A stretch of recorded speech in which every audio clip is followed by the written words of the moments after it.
This is the 2023 Chevrolet Corvette Z06. So about the Z06 version of the Corvette. Well, the main headline thing is, the flat plane crank, 8,500 RPM redline engine that is just glorious to listen to. But the styling's also nicely improved here. And this one has the aero package on it, which goes even one step further, especially in this orange color, which really just screams in your face and is impossible to miss. But anyway, so up front here, the first thing you'll probably notice is not only do you have a unique front bumper there with some extra cooling, of course, to cool this beast of an engine, but also the whole body itself is 3.6 inches wider, and so that was done to accommodate these enormous tires. 275 wide tires in the front here, which Chevy says is the widest front tire ever fitted to a mid-engine car.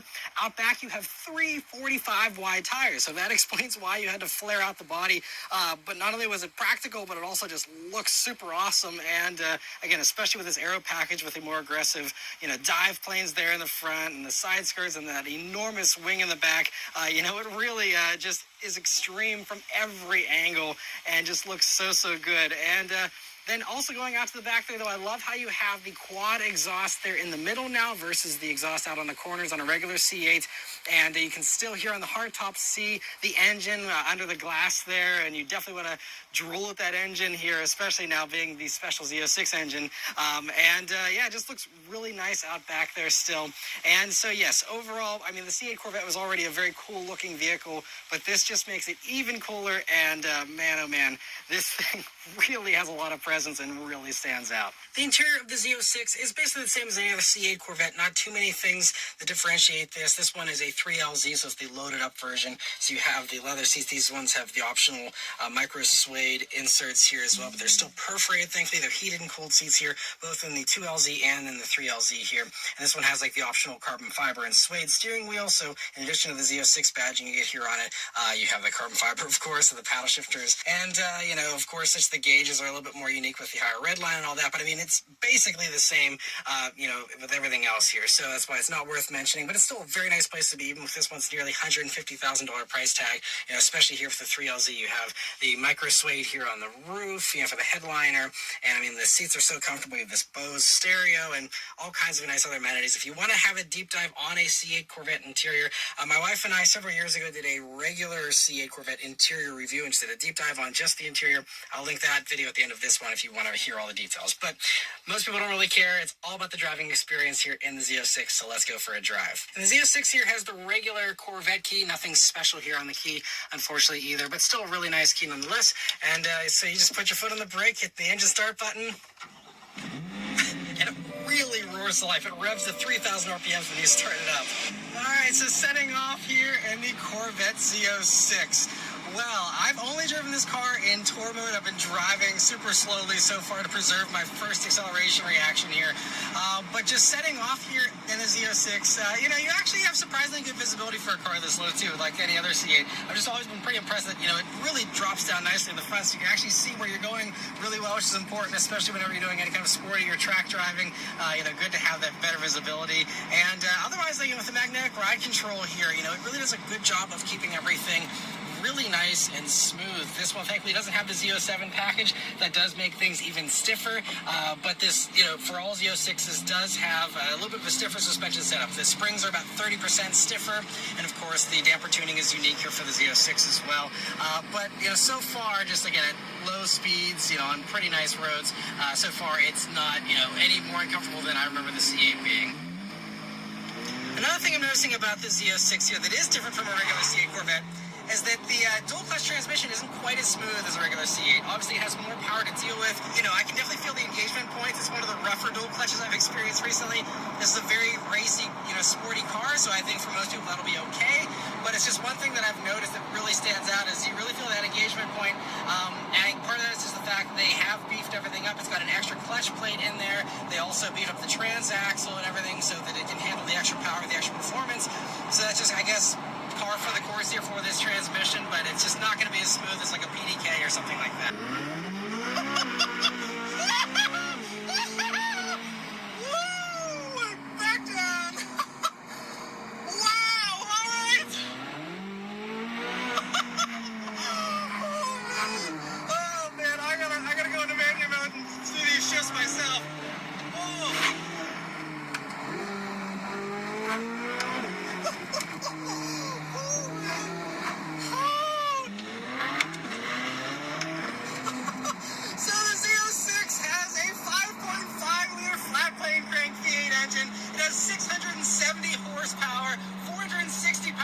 torque, which is actually 5 pound-feet less than a regular C8 Corvette. But it doesn't matter because you have 180 extra horsepower over a regular Corvette.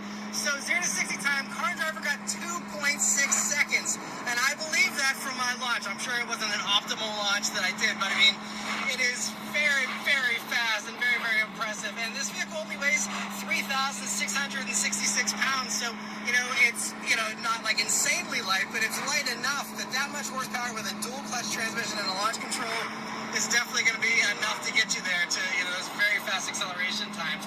Quarter mile time is also fast, 10.5 seconds at 131 miles per hour.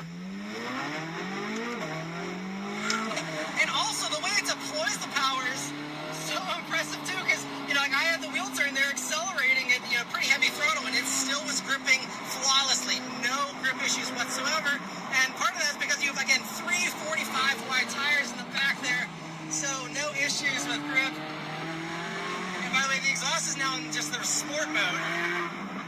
Oh, but the crackles and the pops. It's a multi-mode exhaust, of course. But got some tight corners here. Wow, it just explodes out of the corners. The grip is impressive, even just with the Pilot Sport 4 tires you have on this. If you want to go for even more aggressive grip with the Z07 package, you get Pilot Sport Cup 2 tires. And they're the ZR compounds. I mean, really aggressive. That also gives you even more stiffer damper tuning. It's 40% stiffer than a regular C8 versus 30% in this. But anyway, oh, first gear.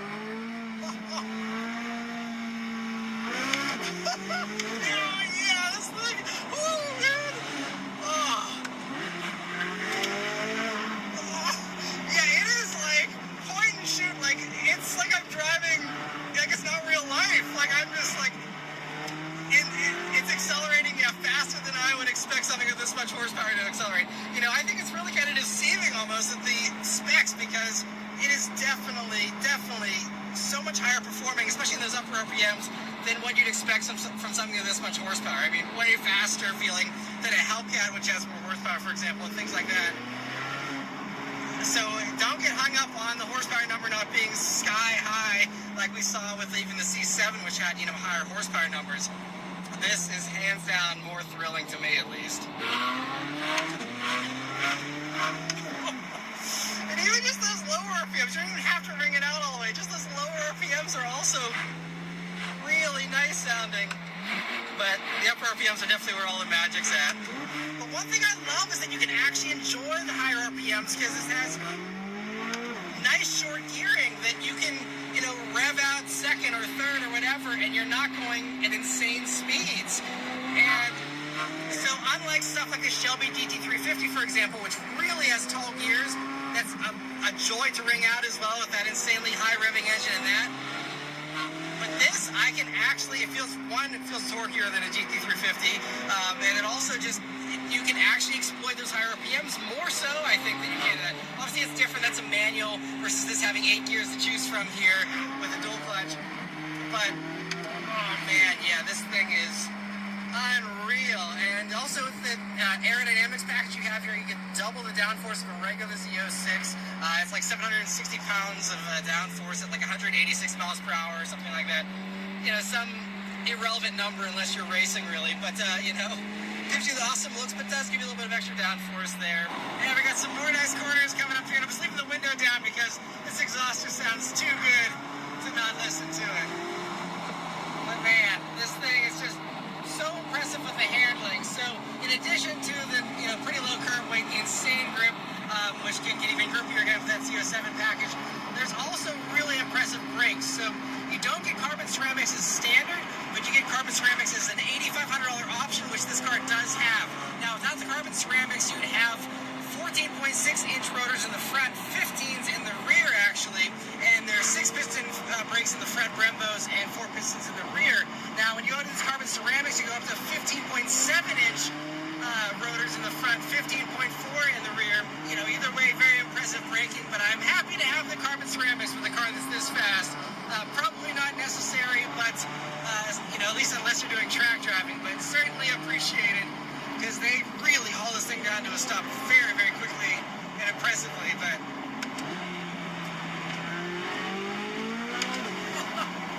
man, yeah, the way this thing leaps to speed in those upper RPMs, it's really, really impressive.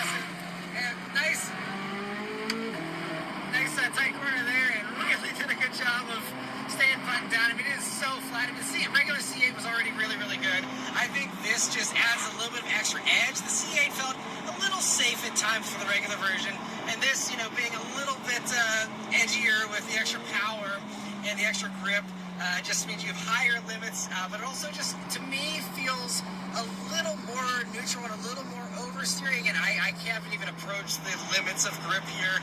I can't even get this thing to fishtail at normal speeds on normal roads, but you know, it just feels a little more playful than a regular C8, in my opinion. And if you want to continue to upgrade the handling, you can also get some carbon fiber wheels that are between 10 and 12 grand, depending on the finish. But those wheels will shave off another 41 pounds of unsprung mass, which will, you know, just increase the handling, improve the steering response, all that stuff even more. So yeah, very, very impressive. They also beefed up the cooling, so if you are someone who's going to really exploit this car at 10 tenths and really, you know, push it on the track, you have one extra cooling radiator in the front. There was two before, now there's another one in the middle there, and you also have an extra oil cooler, so you now have two, one on each side here, in these air intake scoops in the side. And so, you know, they've definitely beefed up the cooling. Even the fans have been upgraded to be at a heavier duty than before, so better cooling, you know, in addition to all of that grip, all of that performance. And also, there's no penalty really for going for the convertible if you want that, because the rigidity is the same between the coupe and the convertible, they say. Mostly because I'm sure, you know, it's still kind of a convertible with being able to take off this top here. But, you know, so that's also kind of a nice thing. You do gain an extra 100 pounds going for the convertible, and you also lose the great view of the engine because all the convertible top hardware gets in the way of that.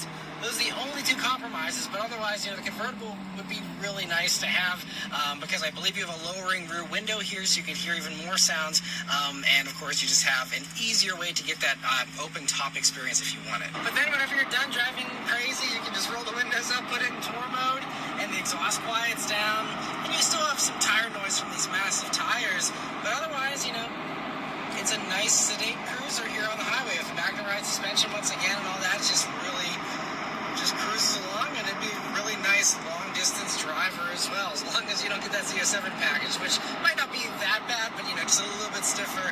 But as far as the regular Z06 suspension, I'm really happy that it's not overboard here, you know, thanks to these magnetic ride control dampers. It just really is just such a nice vehicle as far as having the duality of the aggressiveness and also the comfort depending on what mood you're in. And it's really nice that you can custom tailor everything with the My mode and with the Z mode to, you know, have it exactly how you want it. But anyway, thanks to Chevy, I will have the Z06 for a few more days here, so I'm going to drive all over the place and really enjoy this car as much as I can. Then I'll come back and give you guys my final real-world fuel economy, which just should be pretty funny, as well as my thoughts on the pricing and how it compares to its very few competitors. Alright, so I've been driving the Z06 here for a couple more days. I wish I had a whole week with this, but I don't. But man, oh man, this thing is so amazing still. I absolutely love it.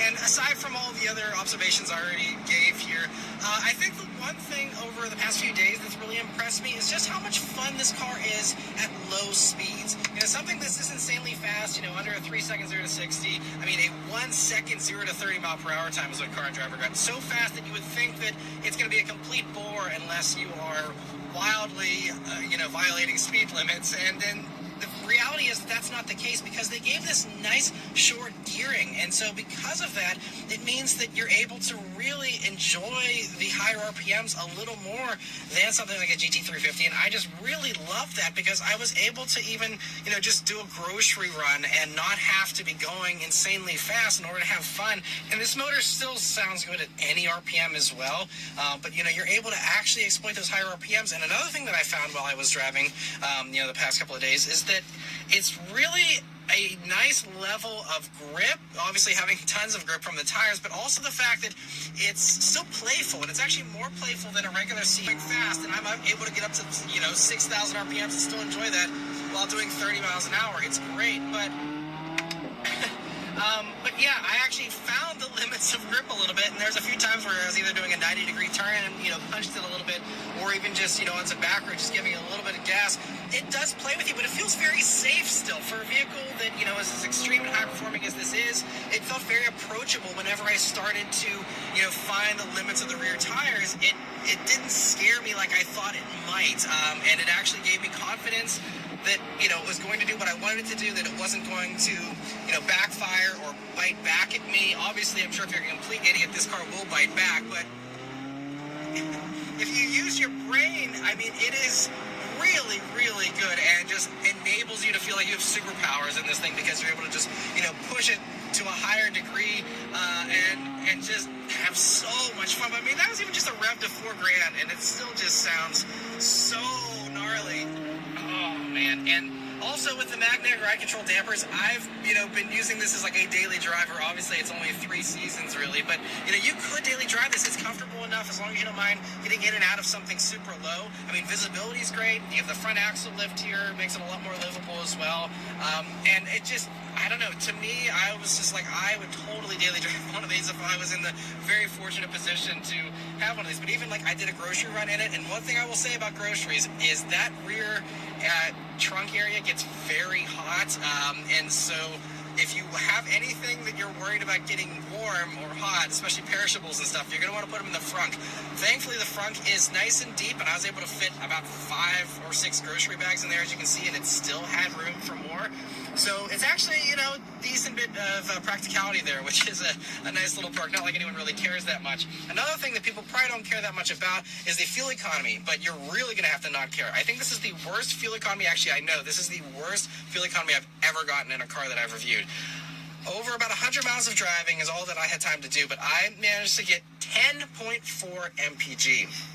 And these are rated 12 in the city, 19 on the highway, and 14 combined. So I wasn't expecting anything good, obviously, with this engine. You know, everyone should know that. But, you know, I just am not even getting the city rating. Now, obviously, I was not taking it very easy. I know I did a little bit of highway driving earlier, and then I did do a little bit of casual driving on that grocery run where I wasn't going super fast most of the time. But, you know, it was just kind of surprising that it's still even lower than the 12. Total range, it was showing me when this thing showed up with a full tank was 200 miles, and over, there's the grip a little bit, but even just, you know, over a little bit of driving here, you know, 100 miles, it's showing me 94 miles of range with about a little under a half tank of gas left. So, I mean, you'll be going through gas fast in this thing. So probably not the best Grand Tourer either in that regard. Although with the 8th gear, you know, you might be able to really coast on the highway and, you know, get some decent range out of it, but still, I mean, it's low. Not like anyone cares, but just a heads up there if you are someone who, you know, is buying one of these and doesn't have a very healthy fuel budget. But, you know, anyone buying one of these, obviously, these aren't cheap. And so that's the last thing I'll mention here is the pricing and how it compares to the competitors. So these start these days around $115,000, assuming you can get one at sticker price. And then, you know, this one as tested is about $147,000. It's about $8,500 for the aero kit, $8,500 for the carbon ceramics, which I did really appreciate the carbon ceramics this week. I'm usually not like a huge carbon ceramics fan. But in this car, it's so fast that I feel like that is worth spending. I'd have to try the regular brakes to really compare.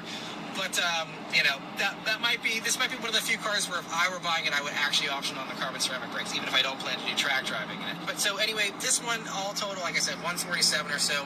Now, if it were me and I decided to skip the carbon ceramics, I'd probably be happy with a 2LZ package. This is the 3LZ.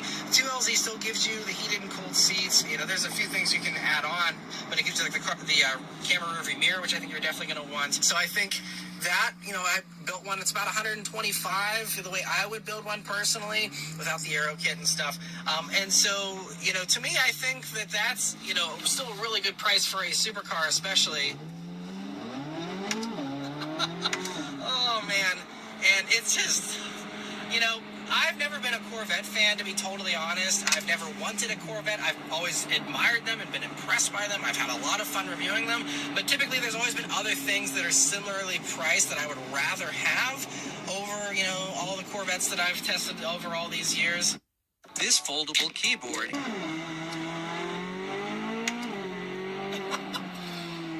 But I think this is actually the first Corvette I desperately want. I don't want to give this car back. This is honestly probably the hardest one for me to ever give back as far as press cars goes. And, you know, in the $100,000 to $150,000 price range, I can't think of anything else I would rather have, especially as far as new cars goes. I mean, what does that get you? An average 911 these days or something? This is so much more exciting. I haven't driven the new 911, but from past 911s, I can't imagine it being better than this. You know, obviously the GT3s and stuff are fantastic, and that could be a worthy competitor, but it's just more expensive, just like everything else. This is, you know, like a third of the price of even like a 296 GTB these days, which is, you know, going down to the V6 and the hybrid thing. This, you know, this is the car that no one really makes anymore. And even though compared to the old stuff, if you want to factor in the used stuff that's appreciated maybe down to 150, you know, stuff like a McLaren 720S or even a Ferrari 458 Spider, which I just reviewed a couple of years ago. Same thing with 720S. I've driven one of those, reviewed that. This is hands down better than those. It is just absolutely more fun. It sounds better. And especially compared to the Ferrari, this is so much better handling than that. If I had the money to spend on something in this price range, 100%, this is what I would buy. This is the first Corvette I desperately want to own, and I absolutely love it. So if you find yourself in the very fortunate position to be able to, you know, afford one of these, go for it. They're not going to make stuff like this forever, and this is a truly special car. It reminds you of that every time you do that awesome cold start, every time you just dip into the gas even just a little bit. This thing is perfect with the way it's set up. It's perfect as far as getting rid of all of my minor complaints I had with the regular C8. This just, it's the perfect sports car in my opinion. Yes, it'd be fun with a manual, but honestly, I've just been paddle shifting all week and it's been a blast. The auto transmission and stuff, you know, is fine if you want to do that, but why would you do that in something like this anyway? I want to manually shift it and, you know, rev this engine out the way I want to rev it out. And I mean, the clutch is still not the smoothest. That's the one other thing I will note. But, you know, honestly, I've actually had the transmission into its more aggressive setting because I love how whenever you go and, you know, manually shift, I like that it bangs into gears and just, I mean, it's violent at certain times and it is just magical. And yeah, I absolutely adore this thing. And so anyway, I won't keep going on, but this is really high ranking as far as favorite cars I've ever reviewed. People ask me that all the time, and it's really hard to always say. This could be it. It really is that good. I am just so blown away by the Z06, and the fact that they even made this thing, got it approved, made it as awesome as they did, made it as good as they did. It's just mind-blowing in all the ways. So anyway, one last little acceleration here. Ooh, and then those brakes slow you down nice and quick, which is what you're going to want to have in something like this. But anyway, so huge, enormous thanks to Chevrolet for providing me here with this Z06 for a few days to spend with. It's been amazing. Thank you all very much for watching. Please let me know your thoughts on the Z06 in the comments below. And please like and subscribe to keep these videos